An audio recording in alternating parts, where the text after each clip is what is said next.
bet you that turkey's fucking dry. Well, enough is enough, and it's time for a change! Are you ready? It is Sunday, and you're listening to the Sunday Segue Wrestling Podcast. Give me a hell yeah! Get some love! Woo, yeah! With Kinny Killa. Hey, yo! We're in the big D tonight, baby! And we are live! Woo! I'm the gal them sugar should. The best there is, the best there was, and the best there ever will be! Cause that's the bottom line! The Stone Cold said so!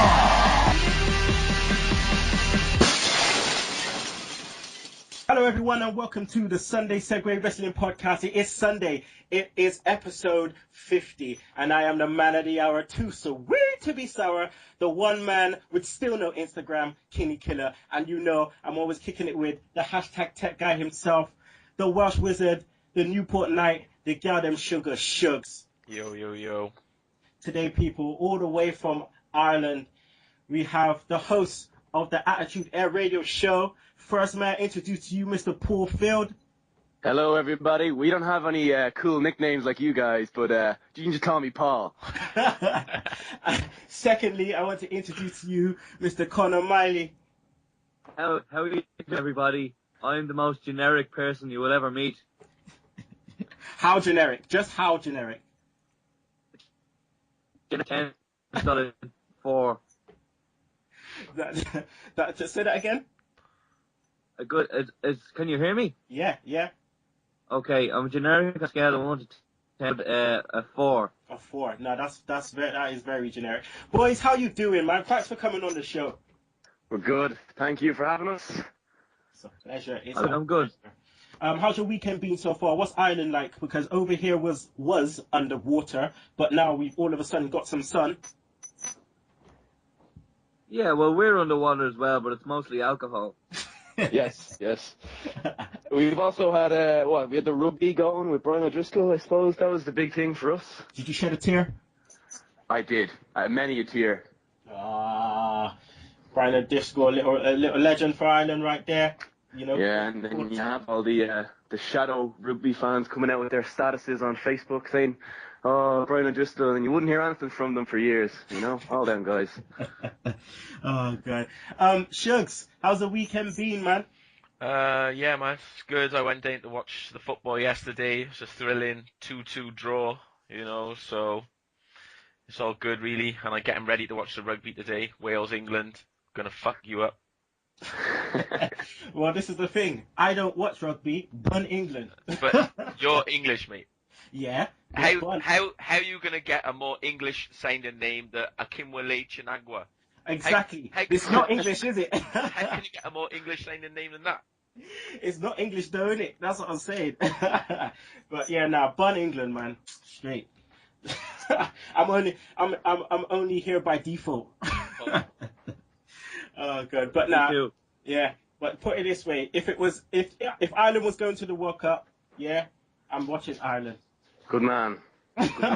Just because England, like, they just. If Ireland was going to the World Cup, I would be watching Finland.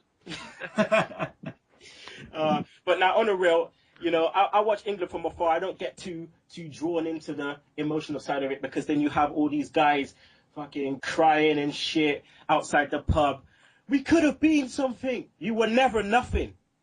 Fuck me. You haven't won shit since 1966 and you're coming on like, it's you guys' fault, yeah? It's the bloody English fans and the bloody news and the media that make us why we're so shit because you have too much expectations. I've got to say, I'm enjoying the start to this show because we're just slagging England. It's great. I'm enjoying it. It's good. Yeah. Well, Shugs does it all the time. Yet he works here. Like I said, I just come, take your money, and go back. Doing things. It's all good though, man. It's a bilingual fest here. We got the Welsh, the English, and the Irish on the show, you know. So let's just get into it. Twitter, people out there, make sure you follow us on Twitter. That's at Sunday Segue. Segue spelled Segue. Also, you can send us email. We do have an email. That's SundaySegue@gmail.com. You can send anything. You know, if you want to know where James Powers is, if you want to know why Batista wears a stud ring, because I'm sure Shugs would tell you it could be to do with anything, just holler at your boy. Also, subscribe to our YouTube channel. Rate us on iTunes, please. We need to know these ratings. Also, download that Podomatic. Listen to us on Stitcher Radio. And don't forget to download that Double Twist player. We also have a Sunday Segue app now. So you can go to apps.appmakr.com and go into the search engine and find Sunday Segue. Download that. We have over 2,500 people downloading it now. That's what I'm talking about. The support. Thanks to everyone for the support. So there you go. So, boys, we're going to get into the shout-outs. So, as I like to always do, Shugs, any shout-outs? Yeah, I'm going to shout out to my main man, at Branstano. He was man of the match yesterday. Saw him take a shot square in the nuts. And instead of like lying there and counting him, he just got back up, got back into his position. And then once they cleared the ball, then he had a little feel to see if they were still there. So jump up and down. Yeah. Jump up and down. They get the circulation back. Big up Branstano. Big man, Branstano. Paul, any shout-outs? Yeah, I'd kind of just like to thank my mom and my dad just for supporting me, and you know, I don't know, kind of put me on the spot here. I don't know. I want to thank me and Connor and you guys as well. Let's get it going. Come on. That's the first time anyone's ever done that on their shout-outs. Nice, Connor. Any shout-outs? I'd like to thank Subway for eating fresh. I'd like to also thank Triple H for getting his haircut. I don't know. I'd like to thank least of all Paul, because he's just a George Clooney loving weirdo. You son of a bitch. I thought he was gonna go because he's just a dick. I thought that was what's gonna come out. I'm still hesitant, of course. I don't know why. Yeah, Paul, fuck you, man. hey, Connor, go fuck a goat. How about that? Oh my! No, you have to say it in the accent. Go fuck a goat. That's how you have to say it.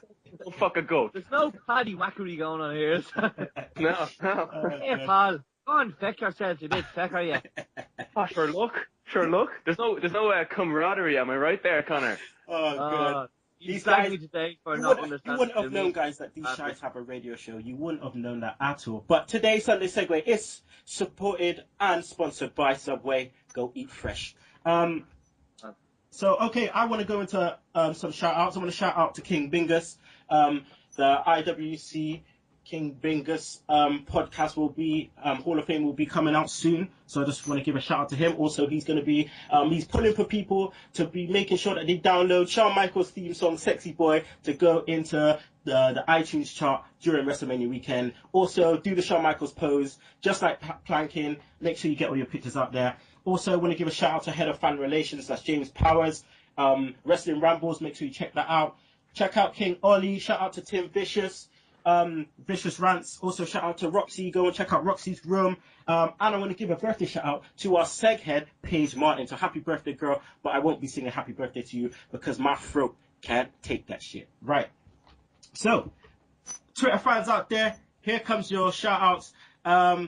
Sorry if I can't get through all of you, so here we go. Shout out to Professor J, at John MP11, Leon Darn, the professional and powerful diva, Disgruntled Kit, Anthony Lavelle, Michael Mathis, John Robin Restano, Toita, and Mr. Big Red 1990. Oh, don't forget Austin as well, and Rev Jr. So those are the shout outs.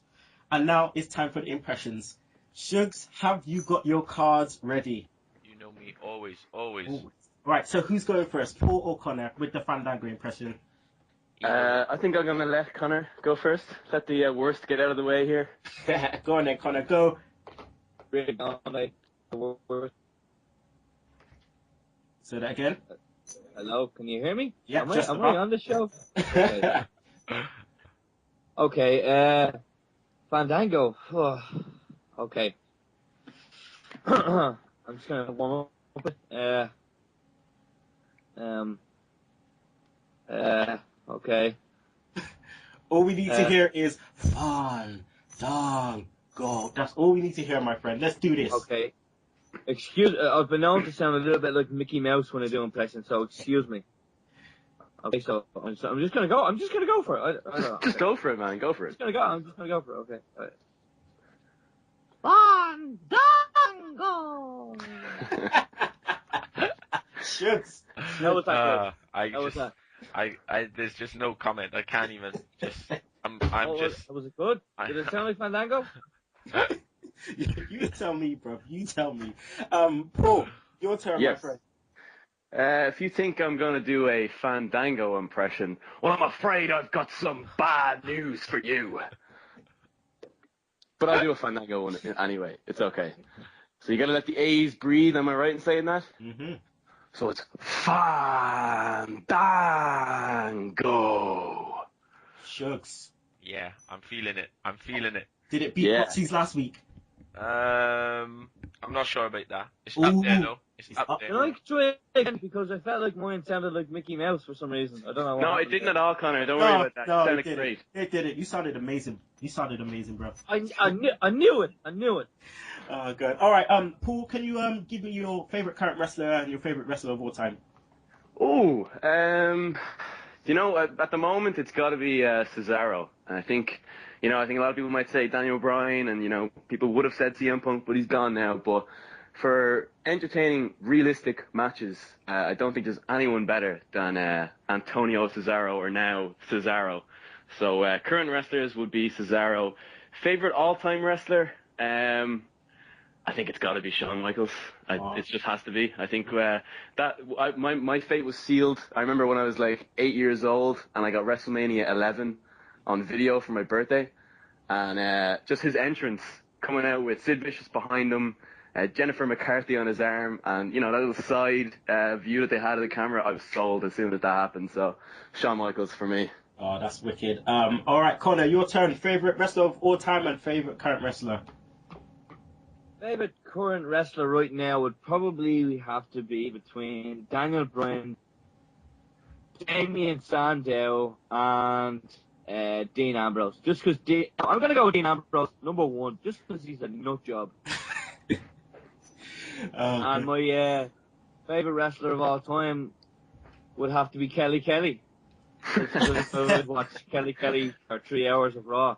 So my favorite wrestler of all time I'd probably have to go with Shawn Michaels or Shawn Michaels in the Raw. Okay, Shawn Michaels in the Raw. All right, that's cool. You're allowed to have your opinion, bro. It's all good. Right. So there we go, people. You've been introduced to Paul and Connor, and now it's time for us to get into the show. Let's get into some Raw, right? So we're going into segment 1, Heyman and Brock. Okay, so we start off Raw. Dave Meltzer comes out, starts spitting the shit, saying that he's heard by a reliable source, okay, that CM Punk is going to be on Raw. The fans are going ape shit, and whose music starts? CM Punk, Shugs. Yeah, CM Punk's music hits, the crowd absolutely loses their fucking marbles, right? Out comes Heyman, addresses Punk's issue. What was your view on the way WWE kind of tackled the Chicago crowd and the CM Punk situation? Well, I was waiting, seeing is believing, and even though, I text you before and I said about it, I just didn't think he was going to show up. So when I heard the music, I was just interested to see if he was actually going to come out. I suppose I expected something to happen for it to be addressed, because I don't think they could ignore it for any longer. But I just didn't expect him to show, and then when he didn't come out, when Heyman came, I just thought, this is some bullshit. Paul, is that it now for Punk? Will we see him again in the WWE ring at least this year? I don't think about this year. I think, there's talks of him. He was out of contract in July anyway. What would Punk be doing at WrestleMania? And when you look at it from a business point of view from WWE, you have to see where they were going with putting Punk, not in the main event, because they aren't going to put a guy who's leaving in July in the main event of WrestleMania. And, that kind of makes sense now. And there's reports that Triple H doesn't even want that, to bring back Punk, and Vince is trying to get him back. But the interesting thing I found about Raw was, most times if someone would have left WWE, they'd be buried on Monday Night Raw. Yeah. But they didn't do that this week, and obviously left it open for Punk to return. Whether he will or not, I don't know. Okay. Lesnar comes out, Connor, and screams like a bitch into the mic, into the mic, yeah. And as he's walking back, big Mizark Henry comes out to confront him. But poor Mark Henry, man. Like, this guy can't catch up great, Connor. I mean, what are they doing to him, man? I don't know. It seems to me like he's just, he's coming out we've seen it twice. This happened. And what gets me is that his music lyrics is somebody's gonna get their ass whipped. And he's the only person who ever gets their ass whipped ever in the past few weeks. So I don't know. It doesn't make any sense. I feel sorry for him, but they have to just keep making Lesnar look strong. So. Yeah. I mean, I would have been happy if they used Great Khali. Like, he's not doing that. Just bring out JTG. Just send them home. Just bring them out, get them fucked up, and then just send them home. Like, just do something like that, because we actually discussed that on our show. We were saying, why not like Brodus Clay? I mean, he's done nothing since his heel turn. Why not just have Brodus Clay come out and get whooped by Brock Lesnar? Because he's a main event player. Yeah, big main event player, sure. Hey Connor, I think your sound is messing up a bit. I think he's got that little internet, Shugs. I think so. Do they have Lidl in Ireland or Aldi? No, I actually bought the Aldi version. Yeah, where you have to still pay three pence for a bag to at least put it in. That's fucked up. Is that bad, man? Yeah. Oh no. It's just every now and again, man. It's just every now and again. It's all right. Shugs, how many different ways can you say Brock Lesnar? How many different ways can this guy say it? Like, they only say it one way, don't they? No, because Brock says it that way. The way you just did it. That's the way he says it. Heyman says it, but then Brock Lesnar says it a different way. Well, I think he's just doing a poor Paul Heyman impression. It should be Brock Lesnar say something stupid instead of, I thought like Lesnar is good on the mic, I think it's good that he's not on the mic all the time, and then when he goes on there, then you like sort of sit up and listen, because you're wondering whether he's going to fuck up for a start, and then you're just wondering like, what's he going to say? Because he's a bit of a fucking nutcase, isn't he? He reminds me of Brian Pillman, man, just the loose cannon. Oh, mate, what about when he threw the fucking camera? Oh my god. God. The TV monitor just I swear it hit a fan. Yeah, must have hit someone because the crowd were like, ooh. But he just picked it up. Yeah, he just picked it up and he like literally cleared the ring. And that's with his fucking left hand. He just threw it over the ring. I thought he hit a cameraman or something. I heard the crowd reaction myself, but I didn't know who he hit. Nothing came up online about it either. Yeah, if it hit a fan, it would have been online, so it was just some poor WWE employee. Schmuck. Yeah, one of those men in black. He's just got fucking cleaned out with a camera in the back of the head. Yeah, and it just so happens that Men in Black are still like wrestlers, so it's cool. Like, it just takes some random people from NXT to get fucked up that ain't made up their way onto TV yet. So it's all good. All right, let's go to segment. Let's go to segment 2. The Old Age Outlaws versus the Usos. Poor Old Age Outlaws come out. Road Dogg finally fucking realizes, that they're a heel tag team and stops doing that damn babyface actions. Like, why do you think it took them so bloody long to do this? I thought it was very strange. The whole authority thing, especially, Triple H comes out as well, and he's a heel one night, and then he's a face the other night. And the New Age Outlaws, I get that it's a nostalgia run, and everyone wants to hear the opening promo, but like, you're right. They're heels. They shouldn't be. They should be running down the town that they're in at the moment and, get some momentum for the Usos. And they finally did it, and it paid off because the crowd reaction, the crowd are well into the match. There was no hijacking of any of the matches. And, it just showed that once you do things right, it pays off.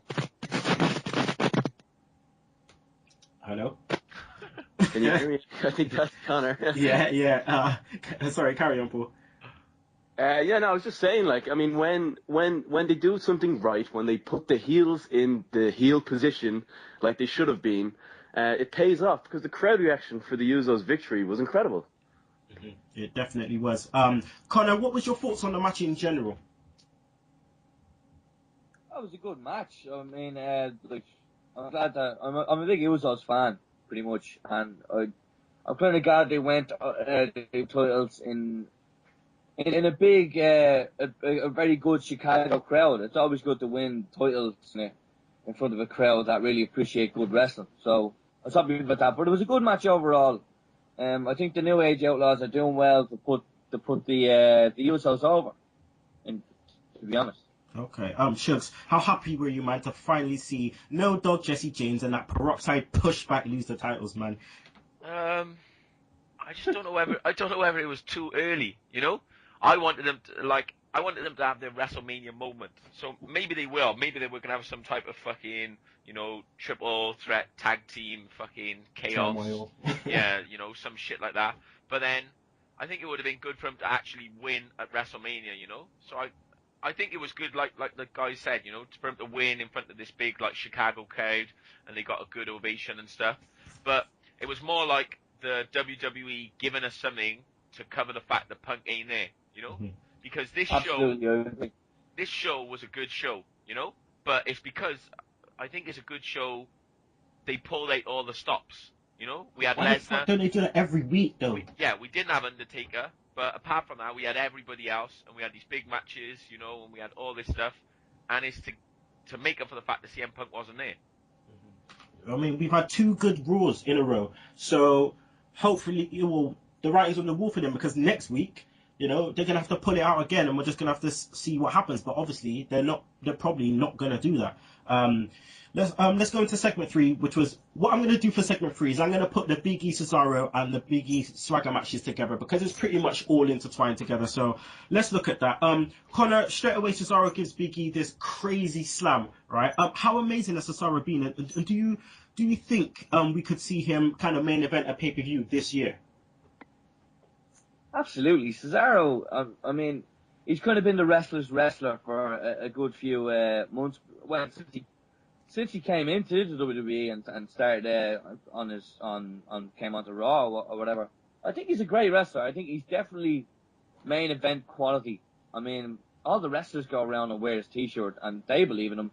And it's only been the past few months where the fans have actually appreciated his quality, especially since recently, since he beat Randy Orton clean on SmackDown. I don't know. I think he's ready. I think he's ready to go up against the John Cena's, the CM Punks if he does come back, the Daniel Bryans for the title and in title contention eventually. But we might see an Intercontinental strap one before, because obviously he was already the US champion. But yeah. I think he's great. I'm a big fan. So later on, we get Cesaro getting some revenge on Swagger, because Swagger came in, caused a disqualification, set him up, shows for the giant swing to a massive, massive pop. Were they right to kind of hold off the swing at least on Swagger at that point? Yeah, because obviously we're working towards maybe a WrestleMania match or some type of big breakup angle, so they need to hold it over, don't they? They need to hold this. This is the one thing that we're all waiting to happen. So they need to we need to get closer to it every week, It's still 4 weeks to go now to WrestleMania? Something like that. Yeah, so, they can't just give it to us straight away. Otherwise, we're not building to anything. Mm-hmm. So the dirt sheets, Paul, they're kind of saying that they're thinking of maybe having a three-way between Cesaro, Big E, and Swagger. Does that interest you at all, or should they just go straight for Swagger against Cesaro? Well, I mean, I like the idea of a multi-man match at WrestleMania, but we might see that with the Shield. Personally, if they're going to go that route, I'd like to see Big E get a little bit more involved in that storyline. As in, he kind of just seems like an outsider at the moment. And if the match is going to be for the Intercontinental Championship, I would personally like to see the main focal point of the match be the Intercontinental Championship. If it's going to be just the dissension between the Real Americans, they should just do a singles match between Swagger and Cesaro and have Big E do something else, because I don't like seeing a championship being positioned second to a storyline. I mean, it happens sometimes and it works, but for the most part, I would prefer if it was all about the Intercontinental Championship, and then maybe at WrestleMania we might see the full-blown the breakup of the Real Americans. Yeah, I totally agree. I completely agree with that. All right, segment 4, we saw the Wyatts versus the Shield. Shugs, last week, we talked a lot about the underrated, Seth Rollins, but when this match got started, right, he just flip the script. This guy, he's like, after his performing like last week and this week, like, what is now your thoughts? You know, have you come to a even bigger realization on Seth Rollins? Well, it's just like he just upped their level, like, you know. He's been the consistent one in all these matches, you know, like when Shield were feuding with like Team Hell No, it was always him in the ring, him with Bryan, him with Kane, you know, and then as they've gone through, it's always been him, even though we're getting this Roman Reigns push. And I just think that he's sort of gone like under the radar and developed into like probably the best member of the Shield. Mm-hmm. But just without having any type of push, like, you know. He has actually just upped the level so much to the point where, you know, he's on the radar now for them. He's now, in my opinion, taken over Ambrose. Because Ambrose is kind of, I think that United States title has kind of held him down, and he's just not been, you know, nowhere near the level of performance of Rollins. Paul, you know, there's loads of really good spots in the match, you know, but they showed us a bit more teases, you know, of the split. Were you surprised that it was Rollins who was actually walking away? I was a little bit, because usually it's been Ambrose. I mean, we've seen at Elimination Chamber, it was Ambrose that went missing. But I think it was kind of about time. I mean, they've been referring to Seth Rollins as the glue of the Shield, and you know, as we're getting closer and closer to WrestleMania, I think it was time for that glue to kind of let go. And you can see he was getting frustrated over the past several weeks with Ambrose and Reigns. And I just want to get back to Rollins. I mean, this guy has been incredible, in my opinion. And I kind of feared for his future once the Shield broke up, but after the past few weeks, I don't anymore. I'm pretty confident that the guy will be able to maintain a certain credibility just from his matches alone. And I could possibly see him main event in the next 2 or 3 years, personally. I would love that. Just imagine Cesaro versus Rollins. That match would be crazy.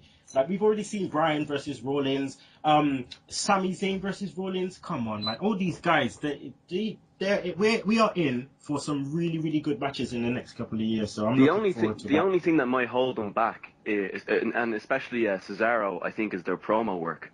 I think they may need to work on that. And Rollins hasn't really been able to do too much. He's kind of just talked along with the other members of the Shield, but I'd like to see him do some real, like, you know, good promo work, hyping up a singles match, and we might get that once the Shield breaks up. Yeah, because if he's, you know, we've seen how much he's improved since he was at FCW and then in NXT, and compared to now, I think that subtle giving him a character has allowed him to kind of come out and draw out some, you know, personality a bit more. So hopefully, you know, as this goes on, he'll be able to do that. Connor, the Wyatts, you know, and the Shield, they continue to tell an amazing story, but the Wyatts win again. How important was, you know, them showing off dominance heading into WrestleMania?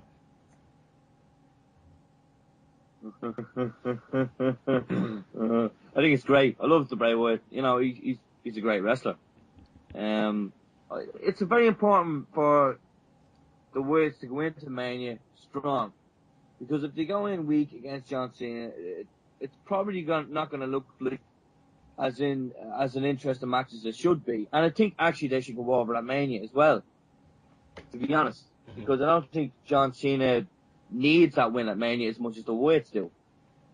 I hope that it's not the usual, you know, John Cena match where he's going up against look, he was going up against Legacy or, you know, Randy Orton, where, you know, they're knocking him down. I want to see a different side of John Cena for that match.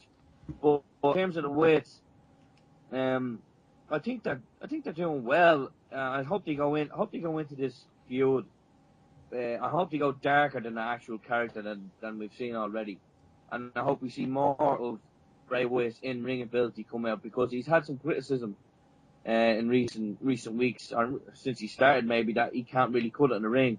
But we've seen him have great matches. He had a great match against Daniel Bryan, and you know, we've seen him some stuff on Raw. That spot he done against Mysterio there, was unbelievable. But I suppose, you know, looking at the Roman Reigns Bray Wyatt match 1-on-1, he had his connoisseurs. But I hope that he proves everyone wrong, because I believe in the future that when Undertaker eventually does retire, I think Bray Wyatt will fill that void. Yeah, I think that's what their plan is, and that's interesting what you say about he needs to go. We want to see him go that little bit darker for this feud, because I asked that question a couple of weeks ago about who needs to kind of lead this feud in terms of making it more interesting, and obviously it's Bray Wyatt, and you're right, he does need to take it just that much more darker than we've actually seen him for it to be kind of made into a bigger deal, because there's no doubt John Cena will help it, but at the same time he will kind of pull that away with his dumbass promos that he does, the Goody Two Shoes promo, because with Bray Wyatt I don't think it's going to connect well enough if he continues to do that Goody Two Shoes, pandering to the kids kind of promo. He needs to come out a bit more and take it there. So yeah, we actually discussed that on our show recently. We're saying how if this feud is really going to be the catalyst for Bray Wyatt becoming a real main event player, they should go the personal route, where everything in John Cena's life, both in wrestling and outside, is taken away from him, and we don't get him week in, week out. No matter what happens to him, he's still, the way we've seen it before with his feuds, where if something happens to him, like Randy Orton punched his dad, and the next week he comes out happy as anything, clapping, doing all his cartoony promos. It just doesn't work, and it doesn't help the storyline or the wrestler he's facing. What needs to happen is he needs to go. Bray Wyatt needs to get into his personal life and ruin everything. And with that, I would like to see John Cena not just come out with his jean shorts and his t-shirts and his merchandise. He should come out in his plain clothes, be very monotonous in his promos, and just have his life ruined. And where he feels like, in order to get back to his normal self, he needs to beat Bray Wyatt at WrestleMania. And I really feel that it'll help Bray Wyatt, it'll help the storyline going into WrestleMania, and it'll help people ease off on the hatred of John Cena if he actually sells the storyline. And at least if they're going to hit John Cena's star or something like that, at least knock his wig off his head, because I'm sick of looking at that thing. It's ridiculous looking. I mean, he's been punted in the head, he's been kicked in the head, Randy Orton's basically made him his bitch, but we need to see that wig fall off the head. I want to see that wig fall off the head. Man, that'll be some funny shit, man. That'll be some funny ass shit. Your WrestleMania moment. Oh, it's like that will be my WrestleMania moment. I don't care if the streak gets ended and the Undertaker is gone. I don't care if the wig goes. I want to see the wig's streak end. The wig has its own streak. It has its own life force. I want it to end. The wig is 54-0. It's like that. Believe in the wig. Believe in the wig. I don't think a lot of people have seen this, but it's kind of like that moment where I don't know if people will be able to search it on the WWE network, but there's a point where Trish Stratus, I don't know who she's fighting, but she gets thrown out of the ring and her teeth falls out.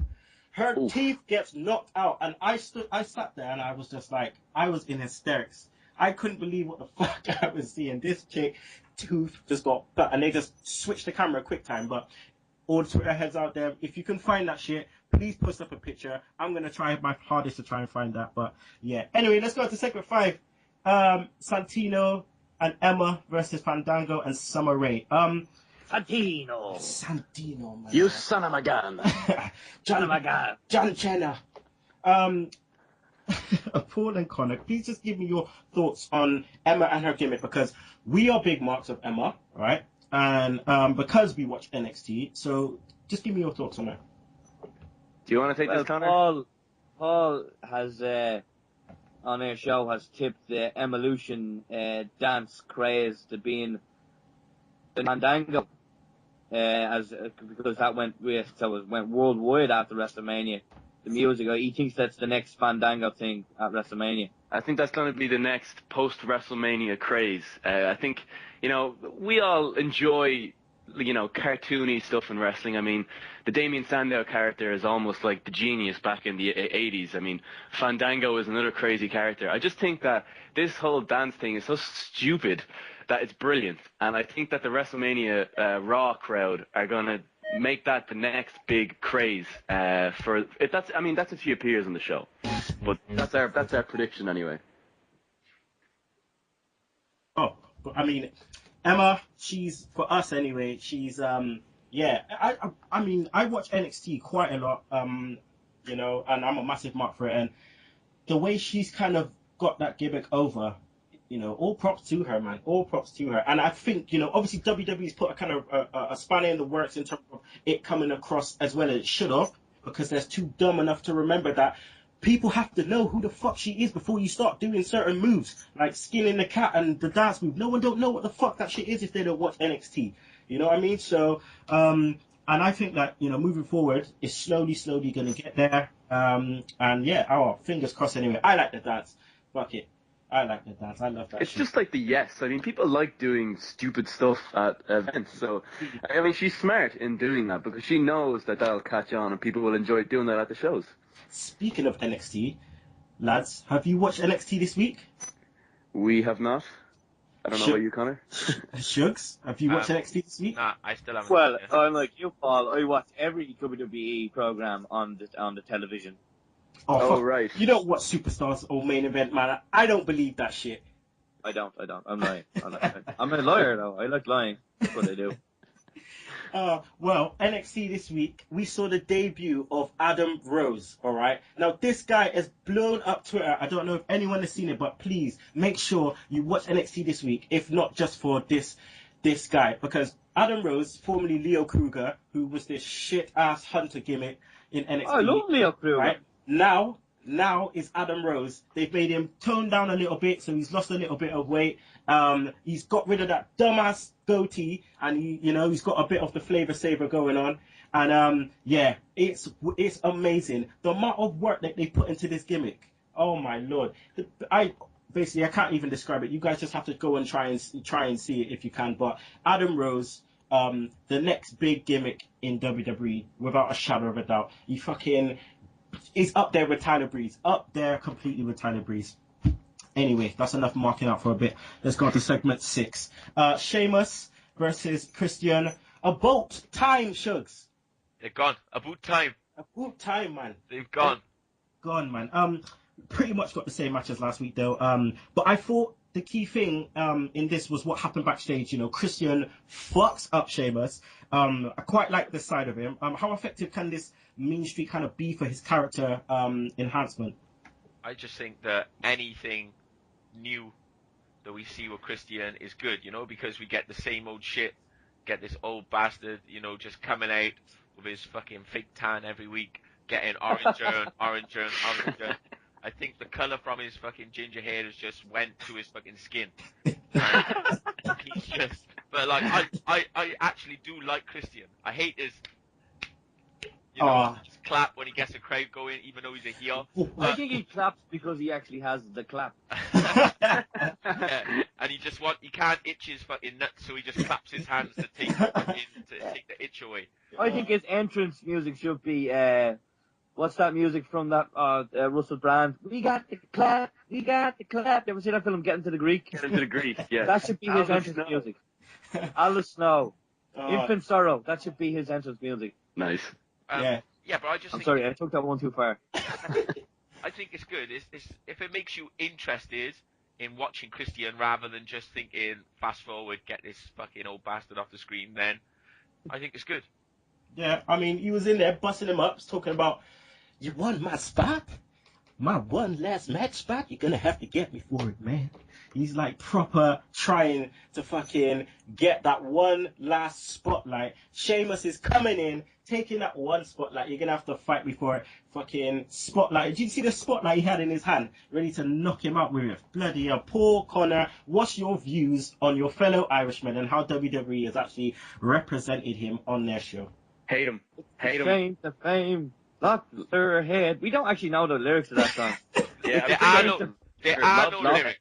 There are no lyrics. There You can are just no sing lyrics. whatever you want. Yeah. Yeah. Personally, I can't stand Sheamus. He's a misrepresentation of Irish people.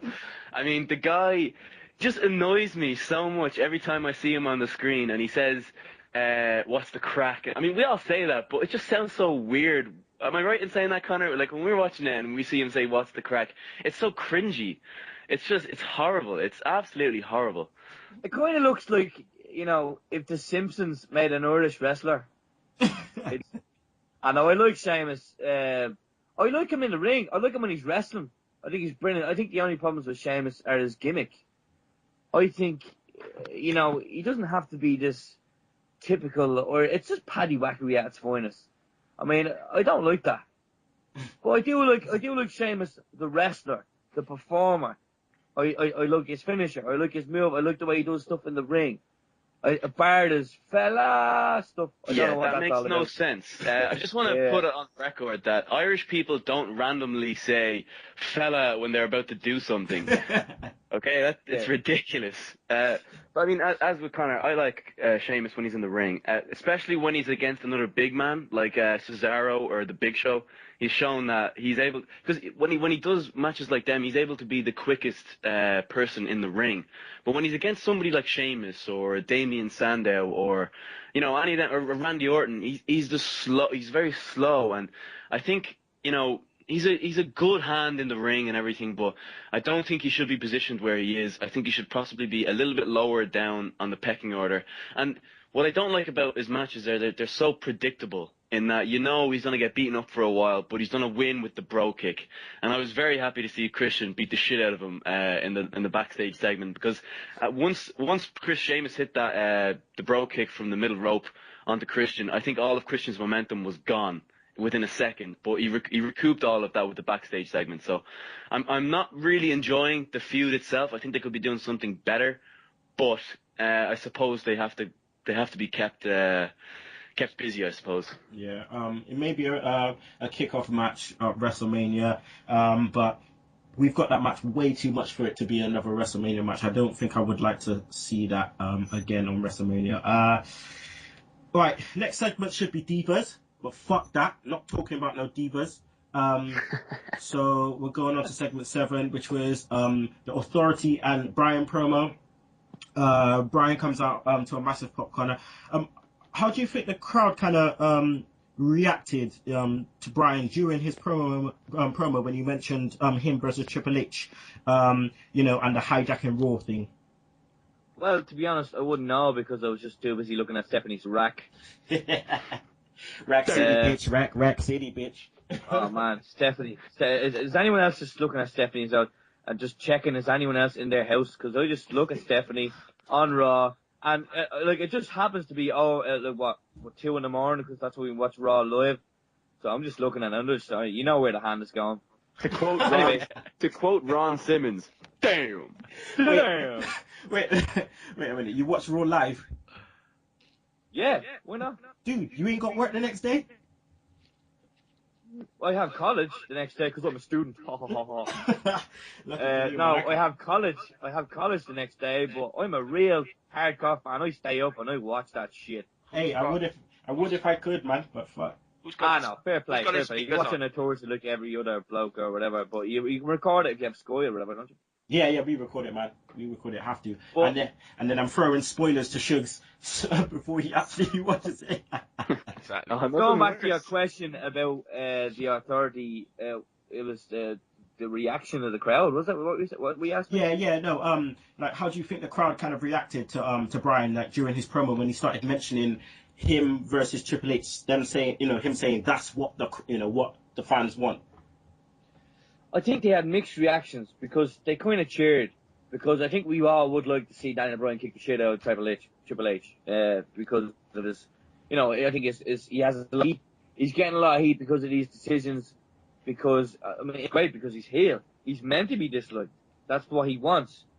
But I think we all deep down, we all want that match at WrestleMania, but, we want Daniel Bryan in the main event with Batista and Randy Orton. And I think that's the way they're gonna go. I think they're just dragging it out to get on people's nerves, to put more heat on the Authority, which is what they want, and to get more support behind Daniel Bryan. I think it's probably the most genius move they've ever done, but we're only gonna find out if it's gonna be genius or not at WrestleMania. Mm-hmm. And it's genius because they're making money off that. Yeah, because there's without a doubt, I reckon it should be Triple H versus Bryan to open the show. Stipulation: if Bryan wins, he gets slotted into the title match. And how much credibility would he get? He would shoot to the roof if he beats Triple H, right, Batista, and Orton in one night on WrestleMania and wins the title. Fuck, that's it. He's already made, but that would make him even even bigger. That'll put him up there. All right. I mean, Paul, just give me your thoughts between the interaction between Triple H and Daniel Bryan on this segment. Well, I mean, I enjoyed the back and forth. I thought Daniel Bryan did pretty good on the mic. The only thing I don't like, and Triple H has been doing it since he's been involved in this feud with Daniel Bryan, all the way back since SummerSlam, he's putting down Daniel Bryan, and I understand that it's all part of a storyline, but it's just so frustrating when he buries somebody based on their size. And you could argue that he's doing it and it gets us more annoyed and everything, but give the guy his due. And I don't want to be a pessimist or anything, but I don't see Daniel Bryan being put in the main event as much as we all want to see him be put in the main event. I want him to win the WWE World Heavyweight Championship, but lads, I have to put up with this shit every week. All the pessimists. I don't think that WWE are going to do it because how many times have they had the opportunity to put Bryan into a position like that? We had the Royal Rumble where all they had to do was put him in the number 30 slot, and they didn't. We had the Elimination Chamber, and now I understand it wouldn't have been as big if he won an Elimination Chamber, but he could have done something better than lose to Randy Orton in the Chamber. I mean, it just seems like they're going the route of he's going to face Triple H, and Triple H will tap out clean. And, that might be justification for all of the stuff that Daniel Bryan has had to go through since SummerSlam, but this guy is ready-made to be the champion. The crowd want it. Not just the internet fans want it. The majority of the audience want it. And, they went ahead with Guerrero and Benoit at WrestleMania 20. Why can't they go ahead with Bryan at WrestleMania 30? It doesn't make sense to me, and sadly, I don't want to get my hopes up because I don't want to be pissed off at WrestleMania, because we were pissed off at Royal Rumble. I just don't want it to happen again. So the pessimist in me says Bryan will defeat Triple H, but won't be in the main event of WrestleMania. Well, I'm afraid, Paul. You're just afraid. Just say it. I don't want to have my emotions hurt again, Connor. I hear what you're saying, yeah. Definitely hear what you're saying. Because obviously, going into WrestleMania, everyone's going to want him to be champ. And we're all going off the basis of that. There is no way that WWE are going to go with Batista versus Orton, two heels against each other. The crowd is going to, for the WWE World Heavyweight title, the crowd is going to absolutely shit on that match. Well, I think they might go ahead with it anyway. There's talk. We all know that Batista is going to be starring in, I think it's Guardians of the Galaxy or something like that. They're going to want Batista as their champion when he's promoting that film. This is a big, big Disney production. And just like they did with Rock when he was champion, he's going to be going on all these promotional tours, bringing the belt with him. And sadly, I think that they're going to go ahead with it no matter what. And they won't put them on last. They'll put them on in the middle of the card. Batista will win, and then we'll get maybe Taker and Lesnar as the main event. Oh man, no. Fuck that fool Batista, man. He just anyway. As shit as it is to say, that's what I think is going to happen. I still hate you. Fuck you, Connor. Fuck you, Paul. I just think it's one of those things where they need to sort of pull the trigger on it while he's still hot, because there's a risk that it could all sort of blow over. You know what I mean?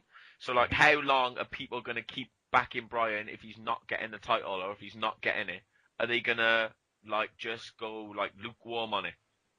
Yeah, the interesting thing as well is there's supposed to be a big announcement from Hulk Hogan next Monday Night Raw. So I was going to ask you guys, what do you think that announcement might be? Shugs? I have no idea, man. Maybe I think he's getting back with his wife. Yeah. Maybe his porno's coming out on WWE.com. On the network. They're gonna put it on the network. Oh, good. Yeah, I don't have a clue. I just hope it's not something he's already said, because WWE like to do that shit. They say something, on their website or whatever, and then they come on Raw and say exactly the same thing that they said on their website. Like an announcement. Yeah, it's very annoying. Yeah. So I don't know. I hope it is something new. Well, if you hopefully it's something involving Bryan. WWE Network is going to be showing Guardians of the Galaxy or whatever shit movie is. That's what it's going to be. It's going to be something to do with something that we know already. I think he's alright, lads. Or he'll come out and be like, oh, that would be crazy if he'll come out and be like, well, you know what, brother? We've signed up Sting, brother.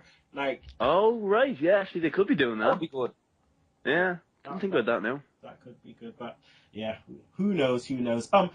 Let's just go back to the thing, Shugs. Steph grabbed the mic. The crowd booed her like crazy, but she still handled it like an absolute boss. She looked like she really enjoyed it. I didn't do it. Yeah, but she had a lot of heat. She had some like Vicky Guerrero heat. They were like booing the shit out of her. Where it comes to the thing where you can't even hear what she's saying. You know, she kept going and going, but they kept booing and booing. You know, that was it was good heat, but that's what she's supposed to do. That's what she's there for. I enjoyed it. It reminded me of Stephanie McMahon in 2000. You know, when Jericho was going at her and the crowd would just boo the crap out of her. It just reminded me of that kind of era. I really enjoyed it. I thought she handled it very well, and it was welcomed by the crowd. I really, really enjoyed it. I love that interaction between them. Let your bodies hit the floor. Let your boobies hit the floor. We've got the gore and the whore. All right, let's go to segment 8. Beast and a hose beast. I forgot about that. The hose beast. Oh, jeez. Shugs, segment 8, just straight off the bat again. Just play my motherfucking music, man. Just play it.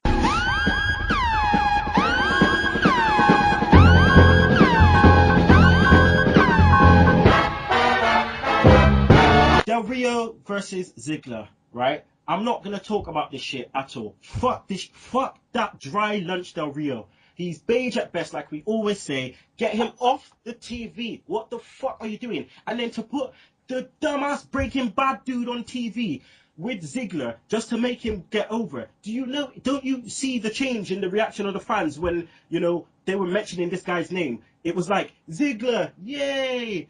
This guy, boo. It was like, what is the point? Fuck that dude. Get him off TV. If he's your guest host, why the fuck did he not come out at the beginning?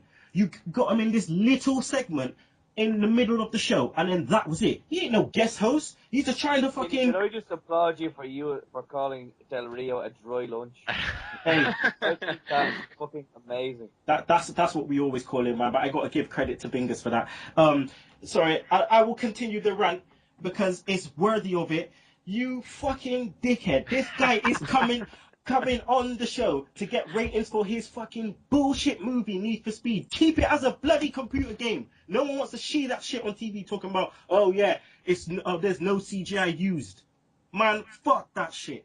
Straight, fuck that shit. Ziggler, I don't know what they're doing to you, boss, but this guy is just been fucking going down and down. And I'm going to end at that because I don't want to talk about this damn-ass match. Driving rain, they went to Sonic, they got some of their fucking sweet potato fries, and then they just cruised into the arena, To be quite honest, though, I mean, myself and Connor, we're big fans of Breaking Bad, and I was more than happy to see Aaron Paul on Raw. I thought it was very smart from WWE to put him with Ziggler, because Ziggler was guaranteed to be cheered by the Chicago crowd. And I thought it was very smart, because there could have been the possibility of him being booed at another, if he just went out by himself. So I thought it was very smart by WWE. Yeah, he would have got his ass handed to him if he turned up on himself. They would have booed this fucking guy, because they would have been like, fuck this guy. Yeah, but I'm surprised though, because the amount of how much everyone fucking goes on about this show, right? I'm surprised the guy, would have got booed. When people telling me that, I'm like, wait, what? Ain't this guy being loved by the whole fucking, pretty much the whole world that love Breaking Bad? It's the whole fucking, he's a guest host, and like, the fans there want to see wrestling, and they don't want this bullshit on there. Guest hosts and fucking all this crap. You're always gonna get this part of the WWE. You're always gonna have this element of entertainment a part of this show in WWE. There's nothing we can do about it. Sometimes we're gonna like it, sometimes we're not gonna like it. Yeah, put it this way, it was miles better than that shit that we had with The Miz and Titus O'Neil and that guy Sean Merriman a couple of fucking months ago. That was the worst piece of television I've ever watched in my life. That sweet Aaron Paul just on commentary, and we got to see a Ziggler Del Rio match. I mean, that Sean Merriman shit was ridiculous. just all they need to do is get Richard Sherman on there and let him bust a quick promo. I don't know if people been out there and seen the little vines that people have been putting up, which Richard Sherman spitting to Mean Gene. But, Richard Sherman, get him on the show. Let's let him cut 2 promos on and tell people, how shit the Miz is. Don't get me started on the ball bag. That's what we call him. I love this dry lunch and ball bag shit. This Hey, is great. ball bag. we got- Ball bag stealing is this stuff for the fantastic. show. Yeah, we got more. Shugs, yeah. what do we call what's his name? Curtis Axel, Yeah. the Weetabix kid. Yeah. This kid. And what about R-Truth? Oh, well, In he is pushback. the original pushback, but they're not going to know what a pushback is. Do you know what? Would you know what? No. No, it's Explain like it. it's when you've got like a receding hairline because your hairline has obviously been pushed back. Oh, up your head. Connor knows all about that. Yeah, a pushback. Kiss my ass. Slave drive. And then that's why Badass Billy Gunn is the peroxide pushback because he's dyed what little hair he's got on the top and it's pushed back all the way to his fucking neck almost. He's coming like them old rasses that we see out there, but just saving the couple dreads. It's all of it. It's just bold, and then you just see there's a couple two dreads at the back. Even Paul Heyman has cut off his ponytail. Do you know what I mean?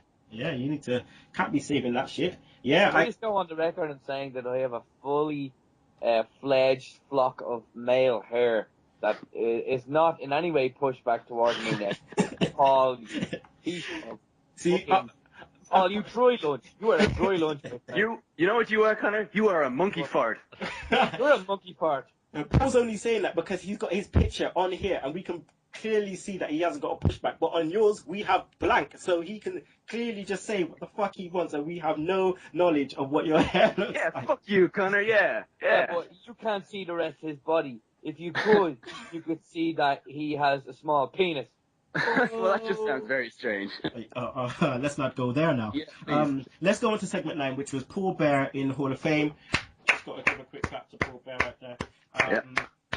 Oh, yes! Undertaker! Isn't it? Sounds Come again? a bit like Mickey Mouse. Yeah, I know he did this. Undertaker! Oh, yes! It's the same thing. No? Shugs, what's your thoughts on this? Well deserved, clearly. Yeah. It's just one of those things, you know. They used his passing last year as WrestleMania, you know, to get heat on the Punk Undertaker. Well, that's annoying. Yeah, man. Give me more, Connor. Give me more. And yeah, Not me. Sorry. and I just think it's one of those things about time, like, you know, it's gone straight in, really. Connor, dirt sheets are saying that Undertaker will somehow break kayfabe and induct him. Can you see this happening, and how epic would that be, man? I can't see it, and he's gonna roll in on a white motorcycle. No, he's not. Yeah. I think he's gonna. No, I think he should induct him. I think the mystique of Undertaker is not as mystique as it once was, and he doesn't need to worry about breaking character. It's either him or Kane. Kane might do it in his weird JCPenney suit that he wears, but I think that Undertaker should do it, or maybe the both of them. Who knows? Yeah, Brothers of Destruction come out, you know. All right, segment 10, Bray Wyatt and John Cena promo. Cena comes out and, cuts a normal ass-kicking babyface promo, Paul. I mean, compared to, to Bray's dark, kind of eerie promo, what do you think needs to happen next, to keep this feud exciting? Well, as I was saying before, I think that in order for this to not become your typical John Cena storyline, John Cena needs to overcome incredible odds, and by that I mean, they need to go the personal route. They need, we don't just want to see John Cena get beaten up for a couple of weeks and then they face each other at the pay-per-view and then John Cena wins. We need to see John Cena actually look vulnerable for once, because we have not seen that in I don't know how long, maybe even like ever. I think John Cena, especially in order for this Bray Wyatt character to have a bit of longevity in the company, he needs to be strong in this storyline, and John Cena needs to feel the effect of what Bray Wyatt is doing to him. As in, they could bring in the Bellas into this. They could go the family route. They could go, any way they wanted to. It's just something to make it personal. And then for the next week, John Cena can just come in his normal clothes and, come in and feel like he's proper felt the effect of what Bray Wyatt has done to him. I don't think they should go the route of what they have been doing with, let's say Del Rio, Ryback, all of them feuds where Cena would come out week in, week out with his jean shorts and his t-shirts and cut his stupid promos where he talks about poo and all that crap. Do a Lance Storm. Let me be serious for a second. Just do a Lance Storm, Just come I agree out. with Paul. I agree with Paul, except for one thing in him saying that he needs to look vulnerable. I think we have seen him vulnerable recently on Total Divas, if you watch that, because one of the whatever Bella twin has him. I mean, the one with the tits. Nikki. The one with the breasts. This is right. She looks amazing. The other one looks like she's malnourished. Oh, good. Conor, right, Cena, right, is meant to be selling his injury from last week, all right? Why the fuck is this guy running to the ring? I don't know. Maybe he done some DDP yoga. Who knows? I don't know. They kind of WWE do things like that where they expect us to forget about injuries and stuff like that, and he just, I'm okay now. Look at me. I had a Lucas head and I can run now. But I think this feud is going to be good. I'm looking forward to it. Progressing the feud in the next few weeks toward WrestleMania. I think they should go with some angle with the Bellas. I think they should kidnap her and maybe undress her. I think the big baldy guy should I think she should just wear the sheep mask. I've gone too far. Nice. They always do that. Yeah. I think you may have got it. Well, I think they can definitely use the Bella Twins to advance this storyline between Bray Wyatt and John Cena to take it that extra length, because we've never seen John Cena's ex-wife on TV, huh? Maybe that's where they got divorced. Maybe he wanted to put her on TV. Maybe the Bellas, Anyway, I've gone too far again. Oh, good. Right, let's go on to the next segment. Segment 11, Batista, which is the last segment, Batista versus Bryan. Conor, what did you think of the match? Well, he definitely walks alone. No one likes him. Batista, I don't know. I think they planned this whole thing where Batista is just, I mean, Batista signs everywhere. It wasn't really a bad match to start off with. I mean, it just crowd. If you didn't hate Batista so much, it probably wouldn't be as bad. But the ending, I don't know. Triple H just wants to look strong all the time. Paul hates him. Maybe Paul can come in on this. Well, yeah, I mean, I will get to him, with that, Paul, because obviously, like Conor was saying, like after the match, Bryan got fucked over, and it was interesting. But for me, what was interesting is like Orton going after Bryan. You know what I mean? So why did this happen? What is this involving Triple H? Well, I mean, I don't really know where they're going. It's like they're waiting for something to happen with their storylines going into WrestleMania. I mean, like, they don't really know where they're going with Batista and Orton. We didn't really see any promotion work for that. And I mean, this is the main event of WrestleMania. And we got a Raw, which was, happily enough, based around Daniel Bryan. But, I mean, Orton was hardly featured. There was hardly any mention of their main event at WrestleMania. And I suppose with that, you could probably argue that they are going to add somebody into the match, and possibly Daniel Bryan. And the interference with Orton, with him, RKO and Daniel Bryan, maybe that... Yeah, well, I mean, my hatred for Triple H knows no boundaries. I cannot stand the guy, and it's only... I mean, you don't have to look any further than CM Punk. His pipe bomb promo in 2011, he comes back and, he's after facing John Cena. And then who does he feud with next? Triple H. Who beats CM Punk on pay-per-view? Triple H, okay? And then who does CM Punk have to face? Triple H's friend, Kevin Nash, after, who he gets involved with. And then, we get Brock Lesnar returns to the WWE, faces John Cena. Who's Brock Lesnar's next opponent? Fucking Triple fucking H. The guy just loves, resting on the momentum of other people. And he's doing the exact same thing with Daniel Bryan. And if he taps out clean at WrestleMania, I'll be a happy man. But I found the match itself was okay. It was acceptable between Batista and Orton, Bryan, sorry. But it was pretty clear that we were not going to get a clean finish.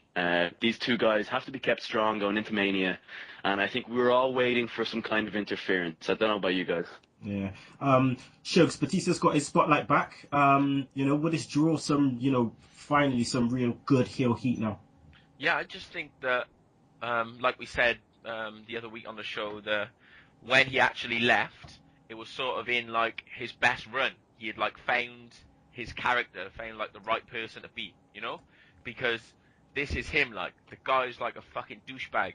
So that's what he should be doing. He should just act like a complete fucking douchebag who thinks he's fucking better than everyone, wears his fucking shit gear all the time, thinks he looks fucking great. He's just a dick. So why doesn't he just play up being a dick? I agree with that now. I agree with Shugs. Sorry, Kenny. I agree with Shugs because I heard some people who know some wrestlers in Ireland, who were talking. We have some American wrestlers come over here and do shows. I'm sure you have the same thing in England, where they came over and they said Batista backstage when he won the world title after WrestleMania, it's just purely gone to his head. He was walking around wearing suits and sunglasses. He thought in like the 4 horsemen thing, it was just one horseman. It was just one. He's just held up one finger. He thought he was the bee's knees. So I think you're right. I think that character should keep going. And the one that he left where he was facing John Cena, he was coming out in his wheelchair and injured and stuff like that with his stupid shades that clearly don't suit the shape of his head.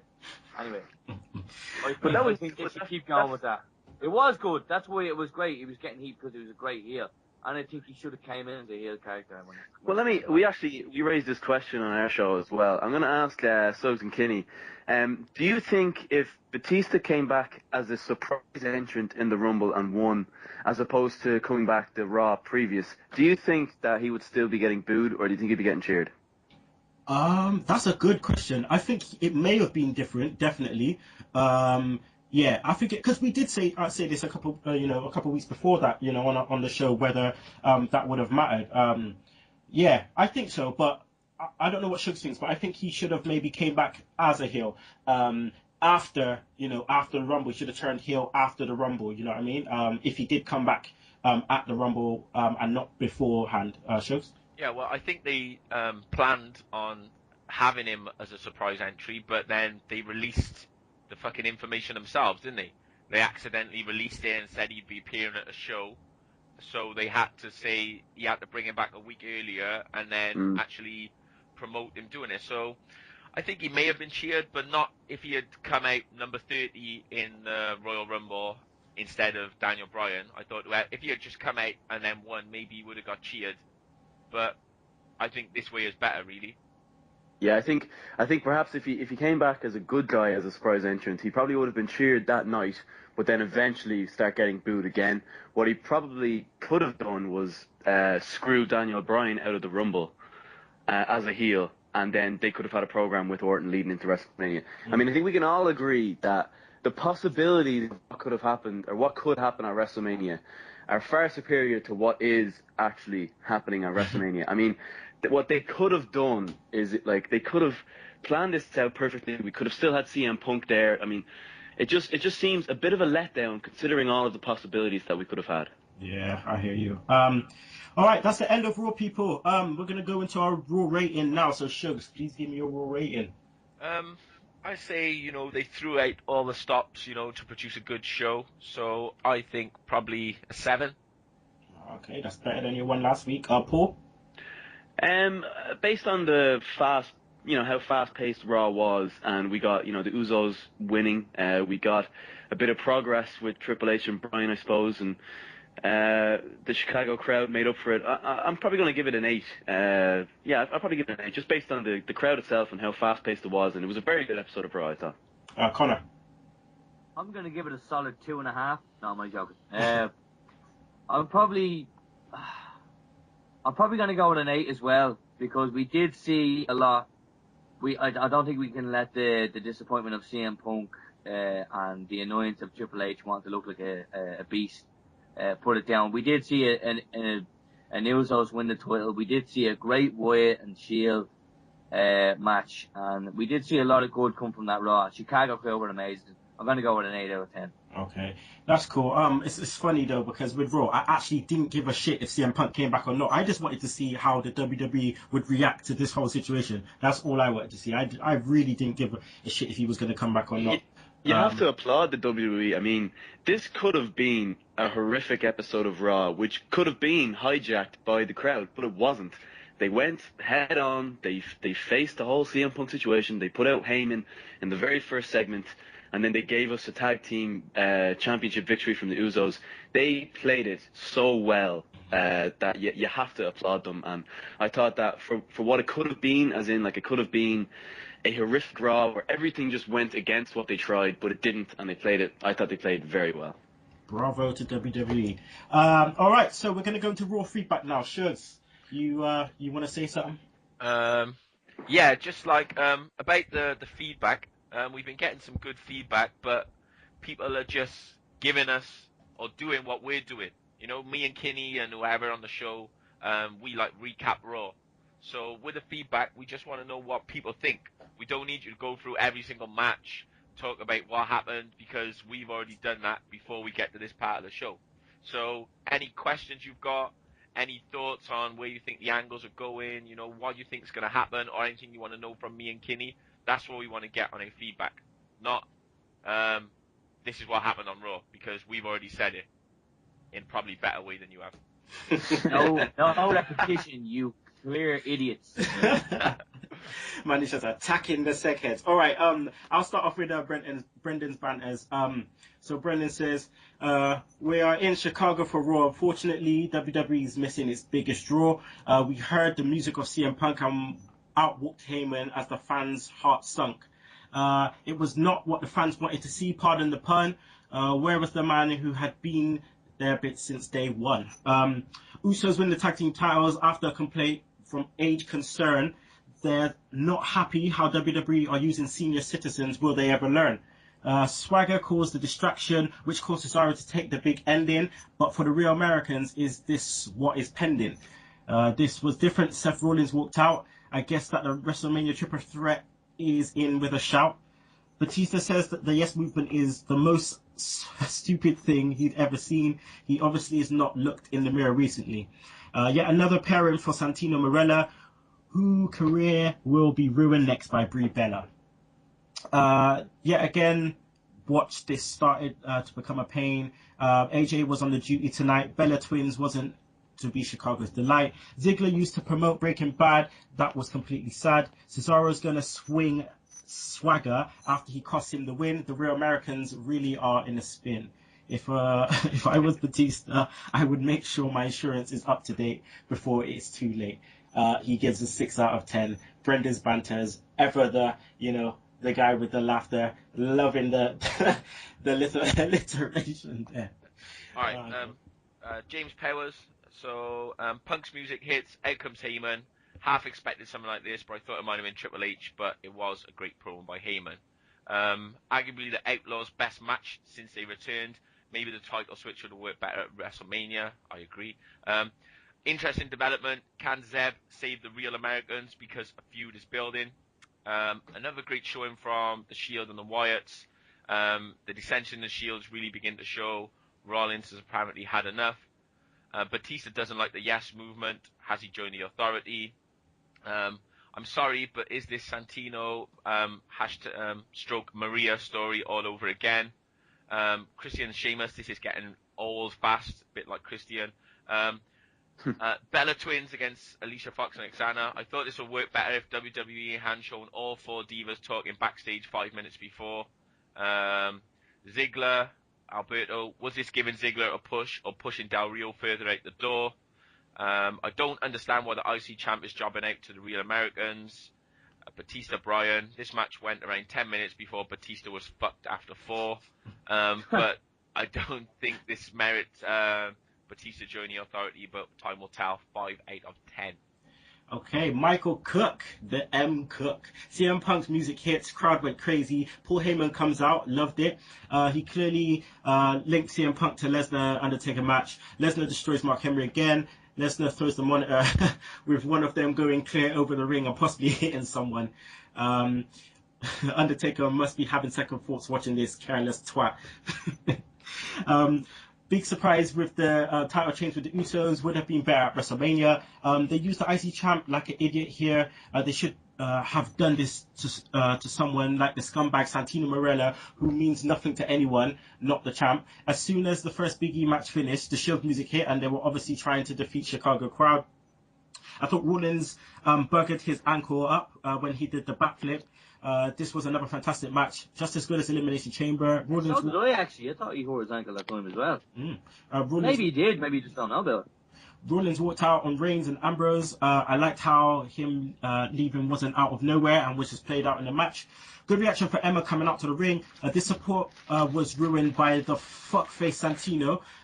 What is with people's hatred of Santino Marella? What's going on here? He's fucking over Emma, that's why. Yeah, the fuckface Santino, when he was doing that stupid high five bit, when he when the ref the ref was classing in the tag, with that supposed comedy bit, Emma lost the crowd, and then the CM Punk's chant started. Like Tony Schiavone said to Hulk Hogan at Bash at the Beach 96, "Marella, you can go to hell."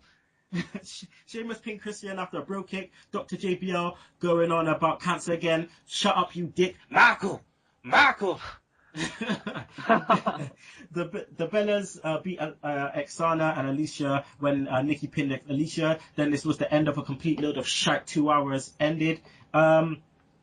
I loved the segment with Bryan and Authority, and I loved how they hashtag Raw was trending on Twitter, not by the crowd, but by Daniel Bryan.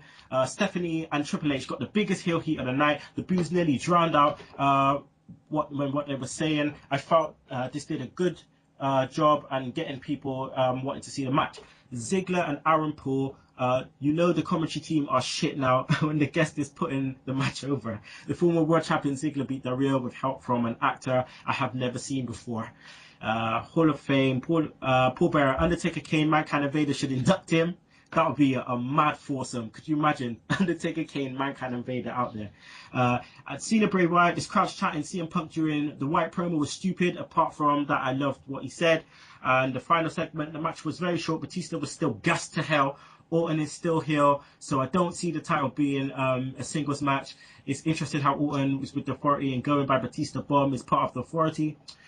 Take out the second hour and we would have had a fantastic 2 hour Raw. Crowd tried and ultimately failed to hijack in the show. Vince McMahon won the night against the crowd. He will not change anything for anyone. So in the words of the spitting when he talks, Batista, deal with it. Raw rating 8 out of 10. Connor, you think I'm a pessimist? Did you listen to all of that? Well, I would call that more crazy than pessimistic. That's the end of the feedback, isn't it, Shugs? Yeah, that's good. Yeah. All right, cool. We're going to go to a break right now. So as usual, people, grab your juice, some toast, whatever it is, some food. Do what you're doing. We're going to be back with Smackdown in 60 seconds, Sugs Stunners, and in the words of. So don't you miss it. All right, wait there. Let me check my turkey again. One time. I hope he puts that in. I hope he puts that in the show. I'm going to go and check my turkey. You got a turkey on? God damn. Yeah, man. Roast. It's a roast Sunday, man. Gotta get that shit done. Be sure to listen to the Sunday Segue Wrestling Podcast. What? Every Sunday with Kinny Killa and the Galdem Sugar Sugs. Yes! With all the news, views, and laughter that you want. They like jet airplanes. Woo! They like long limousines. Every Sunday, the Sunday Segue Wrestling Podcast on Podomatic, iTunes, and YouTube. So why don't you choke on that, slap nut? Hello everyone and welcome back to the Sunday Segue Wrestling Podcast. It is I, Kinny Killa, and I'm here with the Galdem Sugar Sugs, Paul Field and Conor Miley from the Attitude Era Radio Show. So, right about now, it's time for Smackdown in 60 seconds, so roll with it, Sugar. Okay, so I watched about an hour of Smackdown, so the rest I robbed from the internet. Okay, so we got Christian Ziggler, Del Rio on commentary.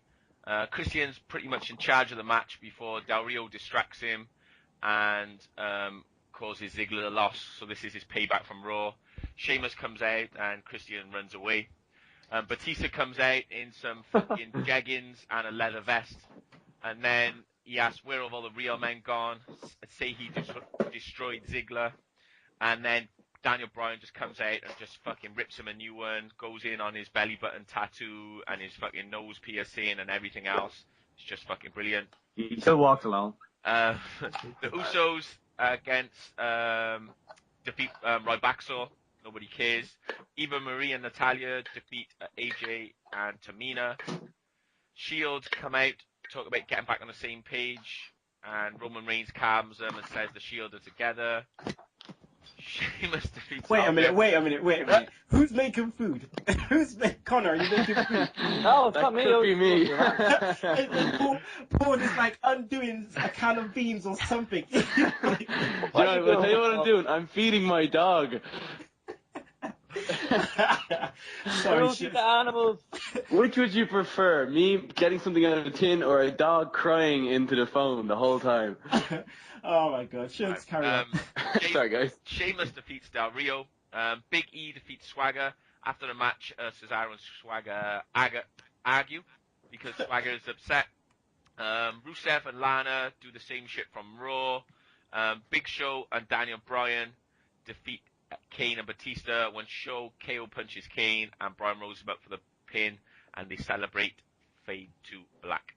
Fade to Black. Okay, people. So make sure you don't get caught because it's time for Sugs Stunners. Okay, so Jobber of the Week. I'm going to give it to Big E. Oh. Because he's the IC champ and he's Jobber. and he's just like the forgotten man in this feud between the Real Americans. You know, Big E's there just to make up the numbers. So fuck Big E. Move of the Week. Just anything done by Seth Rollins. He was like bouncing, flipping, twisting, fucking everything all over the place, like a fucking fish in a boat. And the rest of the week is Seth Rollins. Like a fish in a boat. A fucking fish in the boat. Fish in a barrel. I love it. Oh, my man. Fish in a boat. You know, like when you catch a fish and And he's flopping around. Yeah, we get the analogy. I know. It's just, I I get just got the vision. That's why it's so funny. I could just see fucking Seth Rollins in the boat convulsing. Oh, but, you know. Do you think that Seth Rollins sounds a bit like Stephanie McMahon? Like, if they were both do you think you would be able to tell the difference between the two? I gotta go back and listen to that shit. I don't know. I gotta look. Or a Muppet baby.